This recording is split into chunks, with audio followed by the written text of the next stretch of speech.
أعوذ بالله من الشيطان الرجيم. بسم الله الرحمن الرحيم. وللمطلقات متاع بالمعروف حقا على المتقين. كذلك يبين الله لكم آياته لعلكم تعقلون. ألم تر إلى الذين خرجوا من ديارهم وهم ألوف حذر الموت فقال لهم الله موتوا ثم أحياهم إن الله لذو فضل على الناس ولكن أكثر الناس لا يشكرون. وقاتلوا في سبيل الله واعلموا أن الله سميع عليم. من ذا الذي يقرض الله قرضا حسنا فيضاعفه له أضعافا كثيرة والله يقبض ويبسط وإليه ترجعون. ألم تر إلى الملأ من بني إسرائيل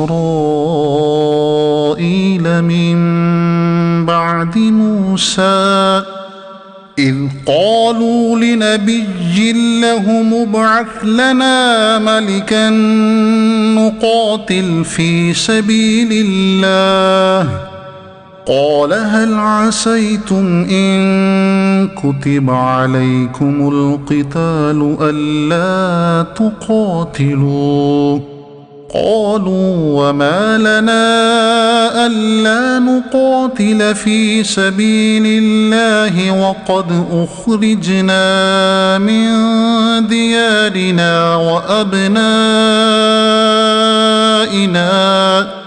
فلما كتب عليهم القتال تولوا إلا قليلا منهم والله عليم بالظالمين.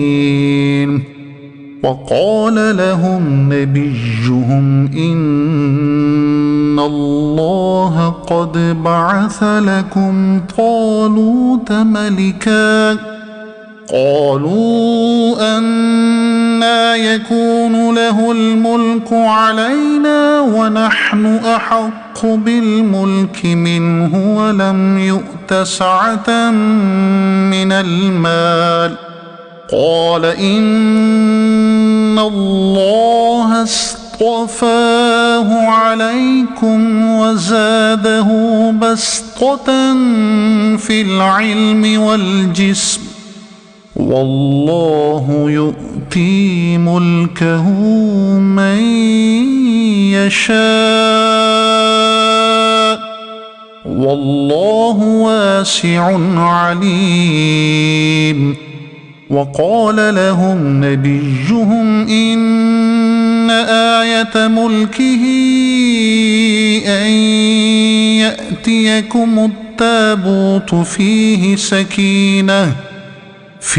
سكينة من ربكم وبقية مما ترك آل موسى وآل هارون تحمله الملائكة إن في ذلك لآية لكم إن كنتم مؤمنين.